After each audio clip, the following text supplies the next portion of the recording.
төгөлдөр гэдэг би чипмогийн үүсгэн байгуулагч байна. Бид нар Монгол улсад RFID технологиг оруулж ирж байгаа. Ер нь RFID технологиг ашиглаад баруун материалын тооллого, борлуулалт, хөдөлгөөн гэх бүхэл ажлуудыг маш их хөнгөвчлөдөг. Мөн дээрээс нь хяналтыг сайжруулж өгдөг. Бид нэр RFID технологитой холбоотой одоо 8 патент эзэмшиж байна. Үүнтэй холбоотой бас дахиад хятад патентэд мэдүүлсэн юм байгаа. За RFID технологиг одоо энгийн жишээнээр бэлэн хугацаанд ашиглахад та 7-8 хүний хийдэг байсан ажлыг ерөөсөө нэг хүн 20-30 минутын дотор хийх боломжтой болж байна. Бараа аптекийн үйлдвэрлэлийг тоолоход. Дээрээс нь үр дүн нь гараар тоолж байгаа нь 70-75% үнэ.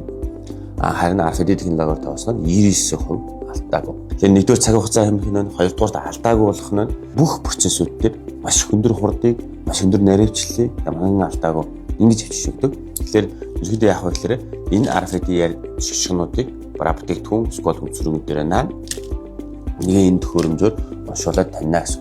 Энэ төхөөрөмж маань 1 секундэд 1300 удаа тохио шидэж таньж авдаг. Энэний ойролцоогоор 25-30 метрийн зайд авах чадaltaй.